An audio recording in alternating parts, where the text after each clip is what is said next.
السلام علیکم جی، میں ہوں محمد فیصل یاد اور آپ دیکھ رہے ہیں دی فیمس اینڈ کریڈ۔ تو آج ہم بات کریں گے بدھ کے بارے۔ سدھارتھ جو بعد میں بدھ کے نام سے مشہور ہوئے، یہ روشن خیال ایک شہزادہ تھا جس نے روشن خیالی کے حصول کے لیے محل کی راحت کو چھوڑ دیا۔ اس نے دنیا کی بنیادی غیر حقیقت کا ادراک کیا اور نروان کی نعمت کا تجربہ کیا۔ اپنی روشن خیالی کے بعد اس نے اپنی بقیہ زندگی دوسروں کو یہ سکھانے میں صرف کی کہ پیدائش اور موت کا لامتناہی چکر سے کیسے بچا جائے۔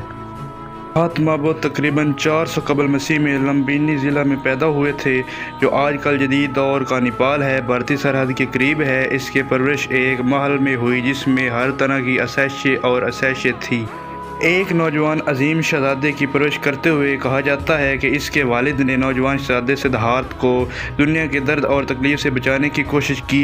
کہا جاتا ہے کہ اس کے والد نے پیشگوئی کی تھی کہ سدھارتھ ایک دن دنیا کو خیر باد کہہ دے گا۔ تاہم اپنی ابتدائی بالغ زندگی کے ایک موقع پر سدھارتھ نے زندگی کے زیادہ معنی تلاش کرنے کی کوشش کی۔ بحث میں اس نے محل چھوڑ دیا اور بادشاہی کو ارد گرد گھوما۔ یہاں سدھارتھ بڑھاپے اور بیماری میں مبتلا مختلف لوگوں سے ملا اور موت کا مشاہدہ کیا۔ اس نے اسے زندگی کی عبوری نوعیت دکھائی جس نے اس پر بہت زیادہ اثر ڈالا۔ اس کے نتیجے میں سدھارتھ نے زندگی کے گہرے معنی تلاش کرنے کا عزم کیا۔ خفیہ طور پر سدھارتھ محل چھوڑ گیا، اپنی بیوی اور بیٹے اور تمام دنیاوی آسائشوں کو چھوڑ کر جو اس نے حاصل کی تھی۔ اس نے اپنے آپ کو مراقبہ کے لیے وقف کر دیا۔ جنگل کے سناسیوں کے درمیان روشن خیالی کی تلاش کی۔ روشن خیالی کی اپنی شدید جستجو میں سدھارتھ نے ضرورت سے زیادہ روزہ رکھا تاکہ اس کا جسم ضائع ہو جائے۔ تاہم اس کی بڑی کوششوں کے باوجود روشن خیالی ابھی تک بہت دور ہے۔ ایک موقع پر ایک گزرتی ہوئی عورت نے اسے کھانے کے لیے کچھ دیا اور سدھارتھ کو احساس ہوا کہ جسم پر تشدد کر کے روشن خیالی حاصل کرنا غلط۔ اس نے اپنی طاقت دوبارہ حاصل کی اور روزے اور ضیافت دونوں کی زیادتیوں سے بچتے ہوئے درمیانی راستے پر چلنے کا عزم کیا۔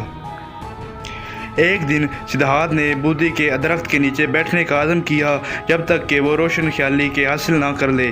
کئی دنوں تک وہ نروان کی تلاش میں مراقبے میں بیٹھا رہا۔ اسے مختلف قوتوں نے آزمایا جس نے اسے مقصد کو حاصل کرنے سے روکنے کی کوشش کی، تاہم سدھارتھ کامیاب رہا اور کئی دنوں تک نروان کے خوشگوار شعور میں عام شعور کی طرف لوٹنے پر سدھارتھ بدھ کا مطلب ہے روشن خیال نے اپنی باقی زندگی دوسروں کو یہ سکھاتے ہوئے گزارنے کا فیصلہ کیا کہ زندگی کے موثر مصائب سے کیسے بچا جائے۔ کئی سالوں تک بدھ نے ہندوستان کے ارد گرد، خاص طور پر گنگا کے میدان اور نیپال میں اپنے فلسفہ آزادی کی تعلیم دی۔ ان کی تعلیمات زبانی طور پر منتقل کی گئی اور ان کی موت کی کئی سال بعد تک نہیں لکھی گئی۔ اس کہانی کے مرحلے میں کئی کہانیاں بدھ کی زندگی سے متعلق ہیں۔ اس کی ضروری تعلیمات محبت، ہمدردی اور رواداری کی تھی۔ بدھ نے سکھایا کہ ایک متلاشی کو تمام جانداروں پر رحم کرنا چاہیے اور یہ سب سے اہم تعلیم تھی۔ اگرچہ بدھ رسمی اصولوں کو ناپسند کرتے تھے، لیکن ان کے راستے پر چلنے میں دلچسپی رکھنے والوں کے لیے ایک خانقاہی پیروی اور پیدا ہوئی۔ اس نے ان کے رہبانہ راستے پر چلنے کی کوششوں خواہش مندوں کے لیے سخت ہم براہمی کی وکالت کی۔ بدھ اکثر روشن خیالی پر باتیں کرتا تھا، لیکن ایک موقع پر اس نے صرف ایک پھول اٹھایا اور خاموشی برقرار رکھی۔ بہت سے لوگوں نے بات کو سمجھنا چھوڑ دیا، لیکن جب بعد میں سوال کیا گیا، بدھ نے جواب دیا کہ اس کی اصل تعلیم خاموشی سے ہی سمجھی جا سکتی ہے، کہ صرف محدود فکری معلومات دے سکتی تھی جو کہ حقیقی روشن خیالی نہیں تھی۔ بدھ نے گہرے فلسفے سے بچنے کی کوشش کی۔ اس نے خدا کی اصطلاح استعمال کرنے سے گریز کیا، اس عملی طریقے کے بارے میں بات کرنے کو ترجیح دی کہ کوئی شخص پیدائش اور دوبارہ جنم کے چکر سے بچ سکے اور روشن خیالی کی حاصل کر سکے۔ بہت سی روحانی اساتذہ کی طرح وہ اکثر اپنی تعلیمات کو سادہ اور علمی رکھنے کے لیے تماسیوں میں پڑھاتا تھا۔ بدھ نے اپنی مقبولیت اور روحانی ترقی سے حسد کرنے والوں سے دشمنی کی طرف راغب کیا۔ اس کے اپنے ایک راہب دیودت بعد میں بدھ سے حسد کرنے لگے اور اس نے کمیونٹی کو تقسیم کرنے کی کوشش کی، یہاں تک کہ اس نے 3 مواقع پر بدھ کو مارنے کی کوشش کی، لیکن ہر موقع پر وہ ناکام رہا۔